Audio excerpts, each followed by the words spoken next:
Wala pong dahilan para antayin ng Senado kung ano po ang magiging desisyon ng Korte Suprema. Ang panawagan po namin ay sana ay maituloy na po ang impeachment trial. Hindi lamang po kami, maski po ang taong bayan ay nag-aantay na. Siyempre, naunawaan po natin yung concern ni Congresswoman Laila De Lima.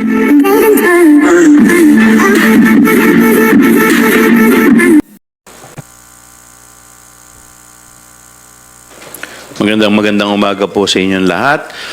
Sa panig po ng House, kami po ay hanggang ngayon ay nag-aantay kung ano po ang magiging aksyon ng mga kasama po natin sa Senado at kami naman ay handa na tumugon sa lahat ng mga alituntunin na kanilang ibinabato po o hinihingi po sa amin. Subalit sana po, ang panawagan po namin ay sana ay maituloy na po ang impeachment trial. Dahil ito po ay maliwanag naman sa batas na kung ang impeachment complaint ay nakarating na sa Senado, dapat po ang sumunod na pong maging aksyon ay ang pag-proceed na po sa trial. So, hindi lamang po kami, maski po ang taong bayan ay nag-aantay na. So, sana po, ito po mga susunod na araw, susunod na linggo, ito po ay maganap na. So muli po, maraming salamat po. Thank you, Honorable House members. Let's begin with Rosalie Cas from UNTV. Good morning po, Kongs. Tanong lang po namin kung meron po ba kayong worry dun po sa directive ng Supreme Court given that one of the incoming House prosecutors, si Representative Laila De Lima, nagpahayag ng concern over the directive of the SC? Well, unang-una, ako po ay maliwanag naman po yung hinihingi ng Supreme Court. Ito po ay parte ng pagresolba sa issue po na ibinato po sa kanila. At ito po mga hinihingi naman po ay maiko-comply naman po namin sa House. Hindi lamang po ang House, pati po ang Senado ay hinihingi rin po ng compliance. At makakaasa po kayo na hindi ito makakaapekto sa kung ano man po ang nakabinbin na impeachment complaint dito. Ngayon, maaari pong magtatanong ng iba kung aantayin pa po ba. Wala pong dahilan para antayin ng Senado kung ano po ang magiging desisyon ng Korte Suprema dahil wala naman pong TRO na nilalabas. So sa ngayon, dapat po mag-proceed pa rin po ang trial hanggat hindi po ito pinapahinto ng Korte Suprema. Siyempre, naunawaan po natin yung concern ni Congresswoman Laila De Lima, na particularly dun sa question po ng judicial overreach. No? I think yan po yung particular po na concern niya. Pero kailangan din natin maglinaw na siyempre may bahagi doon po sa impeachment proceedings na pinapayagan po yung Korte Suprema, particularly sa ilalim po ng Francisco at saka Gutierrez, yung pong pag-determine on whether or not nga na ito pong one-year bar rule ay nasunod po ng Kongreso. So, ginagalang po natin yon. At again, hindi po ito pwedeng gamitin ng Senate Impeachment Court, no, na dahilan para hindi po magtuloy, again, doon sa kanila pong constitutional mandate to try and decide the impeachment case of Vice President Sara Duterte. Katulad po ng binanggit niya, Congressman Joel, wala akong temporary restraining order na binigay po ang Korte Suprema. So, ibig sabihin, we will proceed with the Supreme Court deliberations, but again, the Senate should still proceed in the soonest time with the trial of Vice President Sara Duterte. Follow-up lang po dun. So, hindi po kayo nag-share or nag-agree dun sa concern ni Congresswoman De Lima na walang tila sumobra yung pakikialam ng Supreme Court dun sa order mostly sa House of Representatives in relation with the impeachment case? Well, sa akin po kasi personally, masasabi ko lamang dito ay parang ang hinihingi po kasi ng Supreme Court sa House of Representatives ay yung mga naganap. Halimbawa po, yung mga dates, kung kailan po na i-submit o yung pagkakaugma-ugma ng mga pagkakataon. Ito po ay magiging base rin, siyempre, sa kanila magiging desisyon. Kaya mahalaga po na kami po ay makapag-comply. Insofar as the impeachment complaint naman ay ako po naniniwala na hindi naman po ito makakaapekto.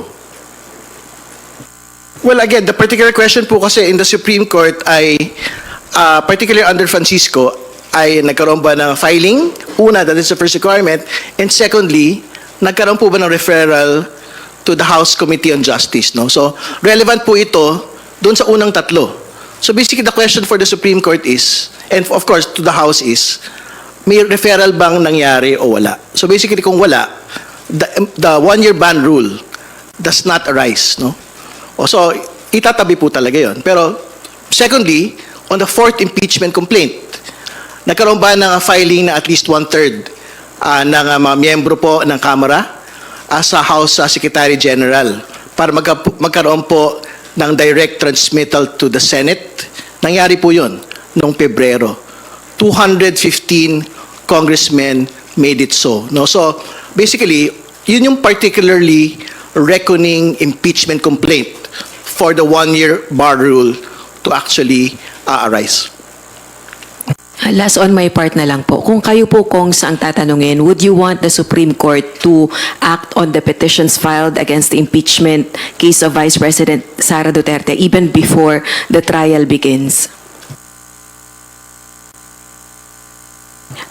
Gusto niyo po ba na umaksyon na yung Korte Suprema sa petitions filed against the Vice President impeachment case even before the trial begins? Well, mas maganda para at least ma-resolve na itong issue sa one-year bar rule para at least matanggal na po sa isip at hindi na po magamit itong issue na to para maantala ang impeachment complaint. Nagsasalita ho kami kasi bilang mga kinatawan, pero nagsasalita din kami bilang mga abogado. So, ibig sabihin, kung ano ho yung pasya ng Korte Suprema sa usapin po na ito, syempre gagalangin naman po natin. No? So, hopefully, within the soonest time, ma-resolve din po ng Korte Suprema. But again, this should not serve as a reason for the Senate Impeachment Court to further delay proceedings and not act on their constitutional mandate, which is to try and decide the impeachment case of Vice President Sara Duterte in the soonest possible time. Thank you, Rose. Haji Camino from Brigada, please proceed with your questions. Good morning po mga Kongs. Recently po naging issue yung unmodified opinion na rating po ng Commission on Audit sa Office of the Vice President. Ang tanong lang po, and of course yung palasyo po kasi parang sinabi na rin po na nilinaw na po na hindi po nangangahulugan na kapag nagbigay po ng unmodified opinion ay lusot na po doon sa tinatawag na mga irregularities sa paggastos po ng pondo ng OVP. Pero ang tanong ko lang po with regards to your reaction din po, hindi po ba maapektuhan yung mga na-reveal dun sa mga hearings ng Good Government Panel dito po sa nilabas na unmodified opinion ng COA sa OVP? Thank you po. Hindi naman po dahil unang-una hindi porke sinabing unmodified ibig sabihin wala nang problema dahil kung wala pong problema yung pagkakagamit po ng pondo ng OVP di sana hindi rin po naglabas ng notice of disallowance ang COA. So maliwanag naman po ang ating naging mga issue sa ating impeachment complaint sa mga articles. Ito po yung nilatag natin. Ang pinakamaganda po dito ay sagutin po nila ng maayos. Well, sususugan ko lang yung binabanggit po ni Congressman Joel at banggitin natin yung ibig sabihin ng unmodified opinion. Ibig sabihin po nito, or unqualified opinion, ibig sabihin lang po nito ay yung pong financial statements are prepared in all material respects in accordance with the applicable financial reporting framework. So basically, katulad ng binabanggit po ni Congressman Joel, sumunod ka lang dun sa framework kung paano ho dapat ino-audit yung ahensya. So, walang problema doon. Pagka lumabas ka doon, edi magkakaroon ka ng lalabas ka doon sa binabanggit na unqualified or unmodified opinion. No? Pero again, hindi ibig sabihin nun, wala nang, yung notice of disallowance doesn't exist. No? Yung 73 million na pinapasoli, pinapasoli pa rin po hanggang sa araw na ito. So ibig sabihin, iba hong ruta yun, ibang batayan kung bakit po may ganun pong notice of disallowance na ibinigay dito po sa OVP. Follow-up lang po. So sa makatwid, kahit po gamitin ng kampo ni VP Sara ito pagdating ng impeachment trial na kumbaga nakakatanggap nga po sila ng ganitong rating mula sa COA, hindi pa rin po uubra yun? Sa akin po paniniwala, hindi po. Dahil paano po nila ipaliliwanag kung paano nila ginamit o ginasta yung 125 million in 11 days. Kahit naman po hindi tayo auditor, kahit hindi naman po tayo COA, tingin ko naman po, hindi naman po kinakailangan maging matalino para masabi na wala, no, ito may problema o wala. Again, babalikan din ho natin yung ilan po sa mga ebidensya, no, particularly doon sa paggamit po ng mga safe houses. Ang pinag-uusapan ho natin sa safe houses dito, ang presyo ng upa, parang presyo ng upa sa mga exclusive na mga village, sa mga condo ho sa BGC. 450,000, 500,000 per month. No? So, I'm quite certain yung po mga safe houses na alam po ng mga intelligence and law enforcement personnel po natin, parang hindi naman ata ganun. Yung pong upa sa ganito po mga klase ng mga safe houses po natin. Thank you, Haji. We will now take questions from Tina Panganiban Perez of GMA7. Kong Chua, good morning po. Sir, hihingi lang po ako ng update doon sa pag-draft ng House, ng reply doon sa notice ng Supreme Court. Kumusta na po? And can you give us some highlights doon sa magiging reply niya? Because some of those na information na hinihingi ng SC, like both of you said, na banggit na ng House in the past, na ipaliwanag na rin in the past. Well, actually, inaayos pa po ito. Mostly po ay hindi lang naman po sa House, maski po sa Senate. So yung mga hinihingi po nilang requirement, like for example, yung mga dates, ay ito po ay ma-verify po ito doon po sa Secretary General. So sila po yung primary na kung titignan po ninyo dun sa compliance, sa kanila po mostly yung mga dokumento na hinihingi. Sir, karamihan po sa information na hinihingi ng Supreme Court concerns the first 3 complaints. Nasabi na po ni SecGen na no rules were violated doon sa impeachment complaint, sa articles of impeachment. Your thoughts po? Tama po. Dahil kagaya po ng binanggit po kanina ni Congressman Terry, yung po dun sa kaso ng Gutierrez versus House of Representatives, dito po, pinapayagan po na i-collate po muna lahat ang impeachment complaint bago po i-refer ito. Dahil unang-una po, kung ganun po magiging batayan natin, kung sinong unang mag-submit, di mangyayari po sa susunod, parang magiging paunahan na lang.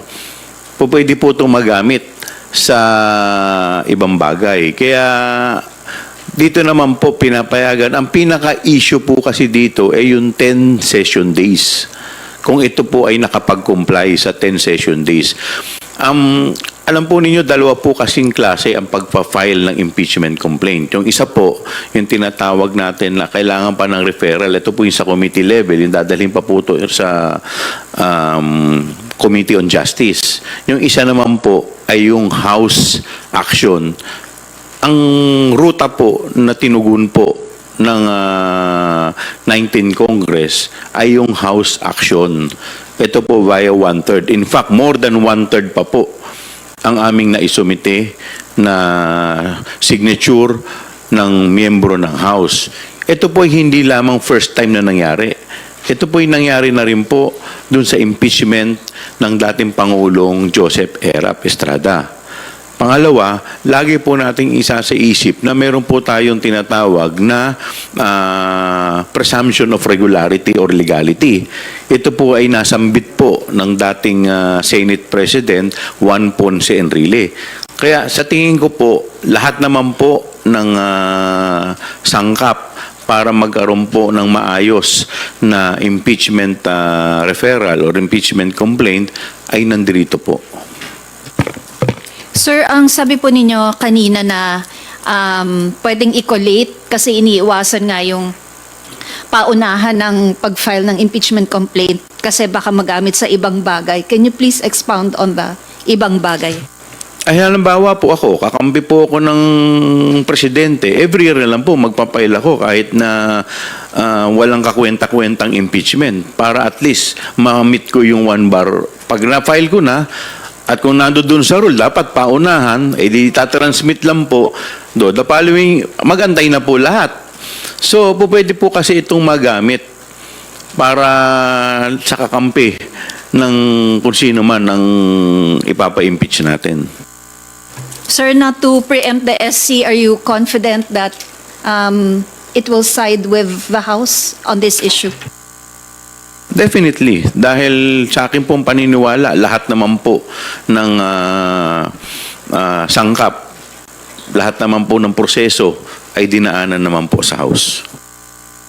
Baka po si Kong Ridon may madadagdag. Well, tingin po natin ang magiging tanong no ng SCI, particularly dun sa first 3 complaints, no, ay una, meron ba nag-file? Nangyari na ho yun.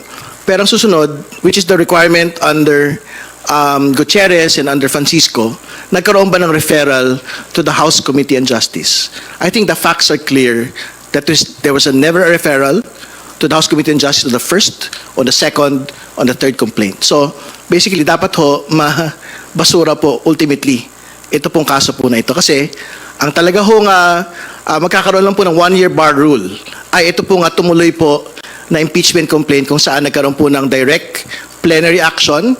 215 congressmen approved the articles of impeachment and transmitted it to the Senate on the same day. So, kung yun ho yung pag-uusapan, dapat po talaga mabasura na po yung complaint na final po sa Supreme Court.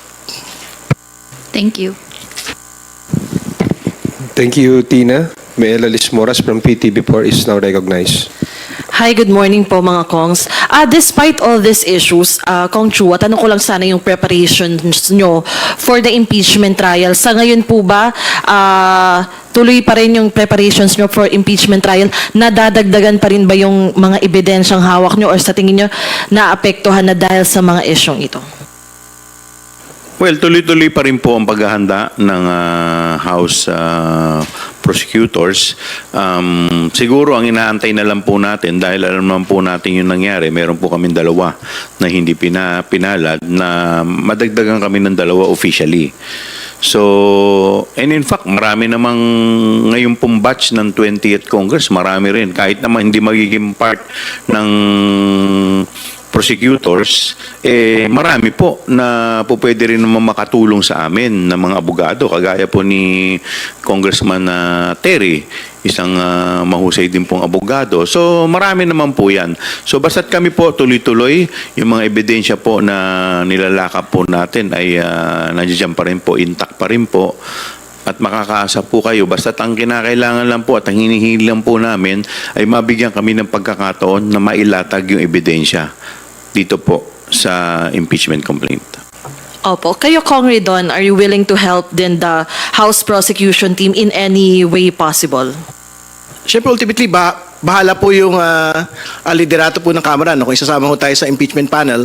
Pero I think ano naman po ito it is a duty of a congressman na pagka talagang willing pa rin po ang 20th Congress to prosecute the impeachment trial of Vice President Sara Duterte. Kung sino yung pwedeng makatulong po rito, dapat pong makatulong dito po sa proceedings po na ito. Opo. And sorry, segue lang po ng isang topic. Nitong weekend kasi, binigyan din ng ilang kongresista like Congressman Martin Romualdez and the House Young Guns yung binalikan at ginunita yung anibersaryo ng pagkakapanalo ng Arbitral Award ng Pilipinas sa South China Sea. At binigyan din yung karapatan ng Pilipinas sa West Philippine Sea. Kayo po, ano lang masasabi nyo dito? At ano pa kaya yung way na pwedeng magawa para maipaglaban talaga yung karapatan ng Pilipinas sa West Philippine Sea? Well, tama po yung panindigan ni House Speaker Martin Romualdez na atin ang West Philippine Sea. At yung pong mayor na batayan kung bakit po ginagawa natin ito ay yung pong arbitral award, no, na iginawad sa Pilipinas, no, dito po sa mga pinag-aawayang teritoryo, tubig, bato within the West Philippine Sea. No? So marami pong mga paraan, no? Kasama po rito yung pong tuloy-tuloy pong pag-ikot ng Philippine Coast Guard dito po sa area po ng disputed waters. Kasama po rito, syempre, yung tuloy-tuloy din po na pagtindig ng Pilipinas doon po sa incursions po ng China within this area. At pangatlo, at tingin ko pinakamahalaga dahil meron pong seryosong ginawa ang Beijing sa atin pong dating senador at ngayon po ay ordinaryong mamamayang Francis Tolentino. Ang ginawa na ho ng Department of Foreign Affairs ay I think pinatawag po yung Chinese ambassador at nagbigay po ng ilang mga pahayag sa usapin po na ito. Pero paninindigan pa rin po natin na dapat ho proportional at talaga pong halos katapat yung pong tugon ng Pilipinas dito po sa ginawang travel sanction laban kay former Senator Francis Tolentino. So, ibig sabihin, kailangan din po in the same manner, makapag-impose din po tayo ng travel restrictions, travel sanctions sa mga Chinese nationals, high-level Chinese nationals na talaga naman pong nagsispread ng disinformation, misinformation sa usapin po ng West Philippine Sea.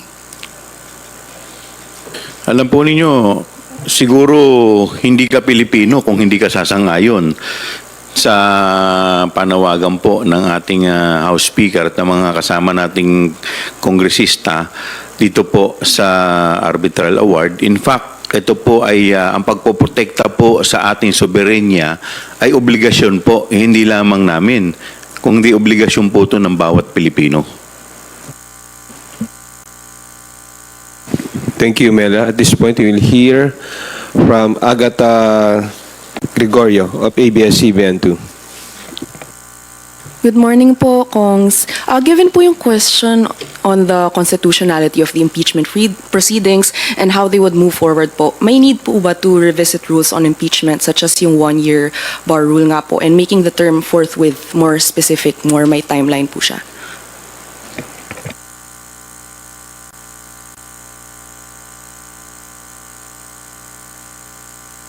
Well, yung po nga one-year bar rule, it's a constitutional provision eh. So hindi ho natin yan pwedeng galawin unless meron po tayong constitutional amendment. No? Pangalawa, syempre ginagalang din po natin yung karapatan ng Korte Suprema na to look into the facts concerning po yung on whether or not nakapag-comply nga po sa one-year bar rule. Obviously, yung Congress, meron siyang sariling pagtingin in each and every case po na na-raise, no? From Francisco to Gutierrez, I think up until to today, syempre we will probably be raising some questions on whether or not there is an actual judicial overreach of the question. Pero ginagalang po natin yung jurisprudence na inabot na po nito. No? So, I guess, patapusin muna natin ho yung proseso, una, nung Korte Suprema. Pangalawa, ito pong impeachment po muna ni Vice President Sara Duterte bago ho natin pag-usapan po siguro yung pagbabago po ng rules na impeachment ng Kongreso. At di ko alam kung yung Senado magbabago din po ng sariling nilang rules.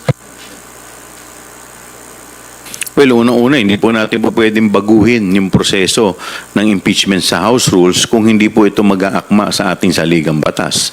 Considering na yung sinasabi at maliwanag naman po yung provision na ito sa ating saligang batas, hindi po natin ito mababago. And then regarding naman po yung reports na nag-withdraw raw po si Lorna Kapunan bilang legal counsel ni Atong Ang, sabi raw to focus on her role as private prosecutor. Makaka-affect ba ito sa ginagawa nilang pag-reconsider kay Kapunan, sa inyo, kay Kapunan as private prosecutor po? Well, to be honest with you, si Attorney Kapunan po ay isang abogado. So dapat i-separate po natin yung kanyang trabaho dito po kay Atong Ang dahil ang ginagampanan po niya doon ay trabaho niya bilang isang abogada. Sa amin naman po kasi, siya po ay pro bono, hindi pa po siya parte ng private prosecutor. Siya po ay from time to time kinukonsulta po namin bilang isang abogado at bilang isang legal expert. Hinihingihan po namin sila ng kanilang mga opinion, and to be honest with you, marami rin po sila, hindi lang naman po si Attorney Kapunan ang nagbibigay po ng pro bono service sa amin bilang isang mga eksperyensadong mga abogado.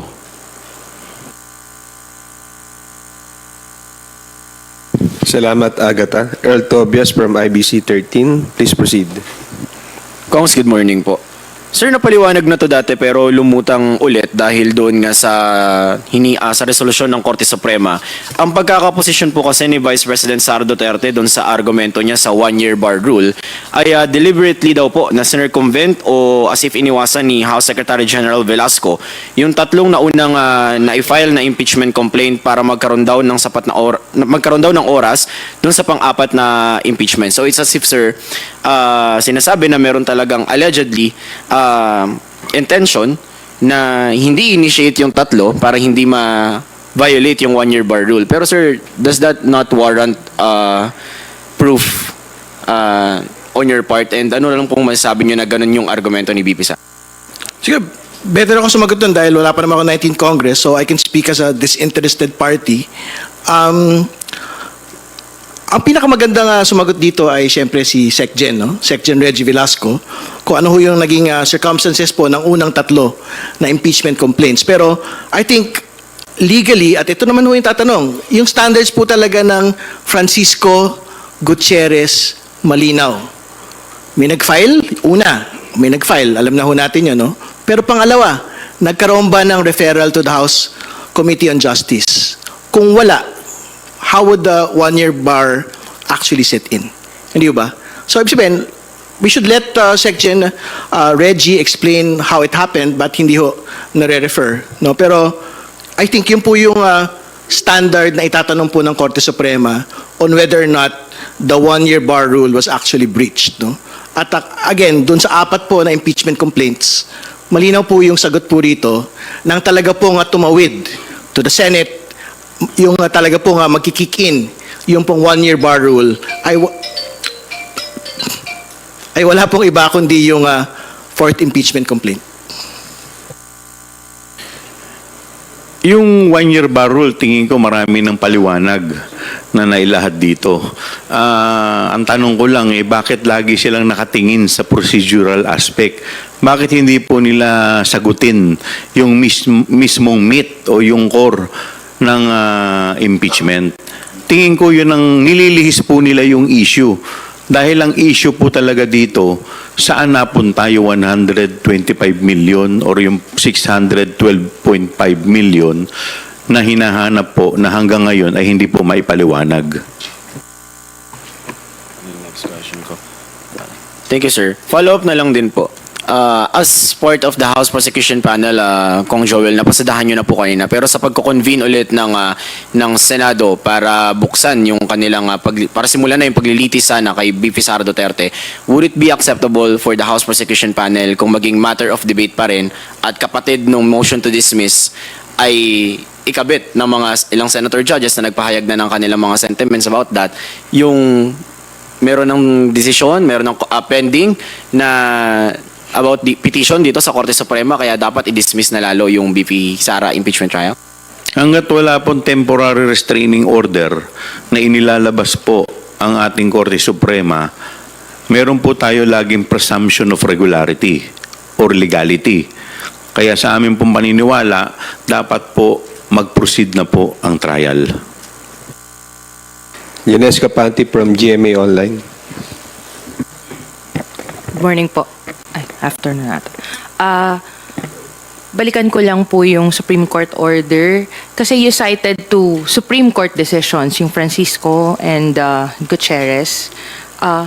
These are Supreme Court decisions, so we can assume the Supreme Court already knows that the impeachment complaint filed are within what is provided under the Constitution, given, in addition, this to Supreme Court ruling. So, hindi ba cause of concern yun na tinatanong pa rin nila yung circumstances nung unang tatlo when meron na ngang Francisco and Gutierrez, Francisco versus House and Gutierrez versus the House, SC rulings. Kasi, di ba, by logic, dapat alam na nila, given this two jurisprudence. I would assume they know the jurisprudence, so why still ask about the circumstances of these three at this point? Hindi ba concern yon sa prosecution panel? Hindi po, because we are court of records. So hindi ka naman, ibig sabihin po ng court of records, magbabase po sila sa record na hawak po nila. So paano po nila i-apply yung 1-year bar rule kung wala po sila mga record na hawak o dokumento? Kaya nga po hinihingi po nila for compliance. Ito po ay a matter of documentation na sa amin pong paniniwala ay pag na-comply na po ng House at ng Senado ay makikita po na talaga naman po na pasok po yung yung 1 year, wala po tayo na violate sa 1-year bar rule. Dagdag ka, sir. Siyempre, ginagalang ho natin yung mandato ng Korte Suprema na mag-require ng impormasyon po mula sa Kongreso at sa iba pa hong mga departamento na involved po dito sa impeachment proceedings po na ito. No? Siyempre, tama yung binanggit yun. Alam po nila yung Gutierrez, alam po nila yung Francisco. Pero siyempre, ibang sitwasyon po ngayon, iba yung actual facts na nangyari po rito. So, kung makakapagbigay ho yung Kongreso ng dagdag pa hong mga impormasyon, obviously, ibibigay po ng Kongreso ito para makapagbigay linaw din po sa Korte Suprema. But again, and I am sure, the standard that has been set in Francisco and Gutierrez will remain in this case. The question will always be, was there a complaint that was filed? And second, was there an actual referral to the House Committee on Justice? Yun po yung una. Pangalawa, nagkaroon po ba ng direct plenary action, 1/3 ng mga kongresista na nag-file po na impeachment complaint. No? So, yan po yung standard na gagawin po ng Korte Suprema based on Francisco and Gutierrez at magbabatay po siya sa actual facts na talaga pong maisasubmit ng Kongreso po sa kanila. Follow up po, sir. Just in case lang that the Supreme Court issues a temporary restraining order against holding the impeachment trial of the Vice President, what would be the recourse for the prosecution then? Kasi usually, pag may TRO or may hindi ka nanalo sa lower court, you go to the Supreme Court. But in this case, anong mangyayari kung nag-TRO? Well, of course, kung may TRO, di siyempre susunod ang impeachment court. But of course, we will do all legal remedies para ito ay ma-lift. At alam naman po natin na lagi na itong ginagawa naman po natin ay nasa tama. Siyempre, it's a hypothetical question, no? Kasi hindi naman ho natin alam kung actually pong magkakaroon po ng TRO. Pero I'm quite certain and I'm confident na alam po ng executive, alam po ng legislative at alam po ng judiciary, no? Yung paghati po ng mga kapangyarihan sa usapin po ng impeachment, no? So, kasi obviously pagka nagkaroon ng TRO, talagang it will put a temporary stop to the proceedings. And the question therefore to them would be, is it actually constitutionally allowed for them to do so? So, antayin na lang ho natin. I'm quite sure na tatalima naman po sa separation of powers ang atin pong Korte Suprema. Thank you, sir. That's all. Thank you po. Thank you, Leonesca. Marian Enriquez from TV5. Good morning po. Kong Chua, you mentioned about, sabi niyo po kanina, walang dahilan para antayin ng Senado kung ano yung magiging desisyon ng Korte Suprema dahil wala naman TRO na nilalabas. Dapat mag-proceed na yung trial forthwith hanggat hindi ito pinahinto ng Kamara, ay ng Korte Suprema. Kong Ridon, you also said they just have to do their constitutional mandate, try and decide. Naka-5th month na rin na po yung impeachment complaint doon sa Senado since you filed it po last February. Pero hanggang ngayon, wala pa rin pa nga pong nangyayari. So ano po ba, since we're talking about the constitutionality of everything, wala po bang gagawin ang House or may gagawin po ba ang Kamara para man lang questionin din po yung aksyon ng Senado sa hindi pa rin po nila pagpapatuloy ng impeachment trial? Kung kukwestiyonin po namin, di panibagong pagdidelay na naman ang mangyayari. Kaya sa totoo lang, lahat naman po tayo nag-aabang na, nag-aantay na. Lahat naman po ng hinihingi ng ating mga kagalang-galang na senator judges, lalo-lalo na ng ating senator judge, Senate President, ay kinukomplay naman po natin. Hanggat may kukomplay po natin. I think the House naman po has eternal patience on the impeachment. And the reason for this is very clear. Yung usapin po ng accountability, usapin po ng katotohanan, usapin po ng pagpapanagot dito po sa mga nangyari sa confidential funds, hindi ho bibitawan ng panibagong kongreso po ito. So, if it doesn't happen today, if you have to wait a few more months, no, dito sa usapin po na ito, then I guess the Congress will wait for it. Pero, again, the Senate Impeachment Court has a constitutional obligation to try and decide the case. There is no reason for a motion to dismiss. Dapat pag-usapan po in a full-blown trial yung usapin po ng impeachment ni Vice President Sara Duterte.